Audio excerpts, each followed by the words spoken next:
ইসলাম ধর্মে যেখানে আলেমদের সম্মান রাজার চেয়েও বেশি, সেখানে গুনে গুনে প্রায় ৩,০০০ আলেমকে করার পরেও সমগ্র মুসলিম বিশ্বের কাছে অসীম শ্রদ্ধা ও ভালোবাসার পাত্র সুলতান সালাহউদ্দিন আইয়ুবী। তবে এতজন আলেমকে করার পরেও কিভাবে একজন ব্যক্তি মুসলিম জাতির প্রিয় পাত্র হয়ে উঠতে পারেন? কেন অনেকেই তাকে মুসলিম বিশ্বের অন্যতম সেরা শাসক হিসেবে দাবি করে? মুসলিম বিশ্বের অন্যতম জনপ্রিয় এই শাসককে ঘিরে জন্ম নেওয়া সকল প্রশ্নের উত্তর লুকিয়ে আছে আমাদের আজকের ভিডিওতে। নিজের বুদ্ধিমত্তা ও বীরত্বের ঝলক দেখিয়ে যেসব মহারথীরা বিশ্বের কোটি কোটি মুসলমানদের স্মৃতির পাতায় অমর হয়ে রয়েছেন, তাদের মধ্যে অন্যতম এক নাম হল সুলতান সালাহউদ্দিন আইয়ুবী। মুসলিম বিশ্বকে একত্রিত করতে এবং ইসলামকে সমুন্নত করতে নিজের সর্বোচ্চটা দিয়ে লড়াই করে গিয়েছিলেন তিনি। তবে ইসলামের পথে সুলতান সালাহউদ্দিন আইয়ুবীর সবচেয়ে বড় অবদান ছিল হিত্তিনের যুদ্ধ, যে যুদ্ধে মুসলিমদের প্রথম কিবলা খ্যাত আল আকসা জয় করা হয়েছিল। সেই যুদ্ধে মুসলিম বাহিনীর সেনাপতির দায়িত্বে ছিলেন সুলতান সালাহউদ্দিন আইয়ুবী।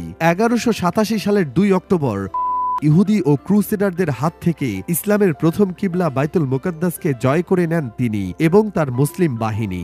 দীর্ঘদিন বিধর্মীদের দখলে থাকা বাইতুল মুকাদ্দাস জয় করার পর মুসলিম বিশ্ব তখন বিজয় উৎসব পালনে মহাব্যস্ত হয়ে পড়ে। তবে সুলতান সালাহউদ্দিন আইয়ুবী তখন কোন এক বিশেষ চিন্তায় মগ্ন হয়ে পড়েছিলেন।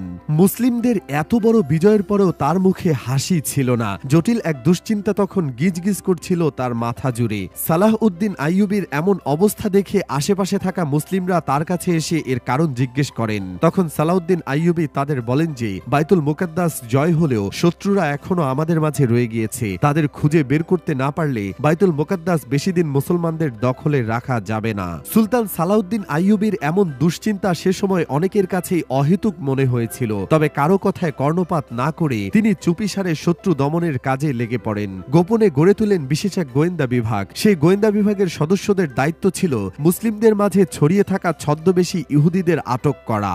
যুদ্ধের সময় আটককৃত ইহুদি গোয়েন্দা বিভাগের সদস্যদের থেকে পাওয়া তথ্য এবং বিশেষ ট্রেনিং দেওয়া হয় সালাহউদ্দিন আইয়ুবীর গঠন করা বিশেষ গোয়েন্দা বিভাগকে, যার ফলে ছদ্মবেশী ইহুদিদের শনাক্ত করা কিছুটা সহজ হয়ে যায়। কথিত আছে যে সেই সময়কার এক বিখ্যাত ফিলিস্তিনি ইমাম একবার মসজিদে বসে তাফসিরের আলোচনা করছিলেন। তৎকালীন সময়ে তার মতো প্রসিদ্ধ ইমাম গোটা ফিলিস্তিন জুড়ে দ্বিতীয় কেউ ছিল না। আলোচনার এক পর্যায়ে দুজন অপরিচিত আগন্তুক সেই মসজিদে প্রবেশ করেন এবং সেই ইমামের আলোচনা শুনতে থাকেন। আলোচনা শেষ হলে সেই দুই আগন্তুক ইমামের নিকট এসে তাকে প্রশ্ন করেন যে সূর্য কখন ওঠে। ইমাম উত্তর দেন যখন বৃষ্টি থেমে যায়। তারপর তারা আবারও প্রশ্ন করেন যে বৃষ্টি কোন দিক থেকে আসে। তখন ওই ইমাম উত্তর দেন ঝোড়ো হাওয়ার দিক থেকে। এভাবেই ওই দুই আগন্তুক ইমাম সাহেবকে আরো কয়েকটি প্রশ্ন করেন এবং ইমাম সাহেব সবগুলো প্রশ্নের উত্তর দিয়ে দেন। যদিও সেখানে উপস্থিত মুসল্লিরা তাদের সেসব কথাবার্তার আগামাথা কিছুই বুঝতে পারছিল না। মুসল্লিরা চলে যাওয়ার পর ইমাম সাহেব ওই দুই আগন্তুককে নিজের ঘরে নিয়ে যান। আসলে ওই ইমাম ছিল একজন ইহুদি এজেন্ট, আর ওই দুই আগন্তুক ছিল সুলতান সালাহউদ্দিন আইয়ুবীর গোয়েন্দা বিভাগের সদস্য।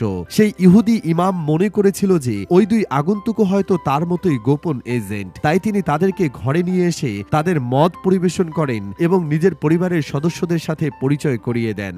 এরপর ওই দুজন আগন্তুক তাকে জিজ্ঞাসা করেন যে তিনি মানুষের মধ্যে কোন কোন ফিতনা ছড়িয়েছেন, মুসলমানদের ইমানে কতটুকু চির ধরাতে পেরেছেন। তখন ওই ইহুদি ইমামও আগ্রহের সহিত তাদের বুঝিয়ে দেন যে কিভাবে তিনি মুসলিমদের মাঝে বিভিন্ন বিরোধ সৃষ্টি করছেন, কিভাবে তাদের ভুল পথে পরিচালনা করছেন ইত্যাদি। মোটামুটি প্রয়োজনীয় সব তথ্য জানার পর এবং সেই ভণ্ড ইমামের আসল পরিচয় নিশ্চিত হওয়ার পর ওই দুই আগন্তুক নিজের মাথার পাগড়ি এবং উপরের ছদ্মবেশী জামা খুলে ফেলেন। সুলতান সালাহউদ্দিন আইয়ুবীর সেই গোয়েন্দাদের আসল পরিচয় টের পেয়ে সেই ইহুদি ইমাম পালানোর চেষ্টা করলেও ছদ্মবেশী গোয়েন্দারা তাকে ধরে ফেলে এবং তাকে তুলে নিয়ে গিয়ে হত্যা করে। এভাবেই নিজের গোয়েন্দা বিভাগের সাহায্যে সুলতান সালাহউদ্দিন আল আইয়ুবী ছদ্মবেশী ইহুদি আলেমদের ধরে ধরে করতে থাকেন। তার এই বিশেষ অভিযানে সে সময় প্রায় ৩,০০০ আলেমকে করা হয়েছিল, যারা আসলে ছিল ইহুদিদের এজেন্ট। ইসলামের আলো ছড়ানোর নাম করে মুসলমানদের মাঝে ফিতনা ফাসাদের সৃষ্টি করাই ছিল তাদের মূল টার্গেট। সেই ৩,০০০ ইহুদি আলেমদের যদি সুলতান সালাহউদ্দিন আইয়ুবী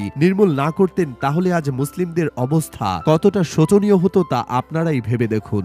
সুলতান সালাহউদ্দিন আইয়ুবীর বিচক্ষণতা ও প্রখর বুদ্ধিমত্তার জেরে মুসলিম বিশ্ব এক আসন্ন মহা বিপদ থেকে রক্ষা পেয়েছিল। তাই আলেমদের করে প্রকৃতপক্ষে তিনি ইসলামের সেবাই করেছিলেন। এই কারণে ৩,০০০ আলেম হত্যার পরেও মুসলিম বিশ্বের কাছে তিনি আজও শ্রদ্ধা ও ভালোবাসার পাত্র।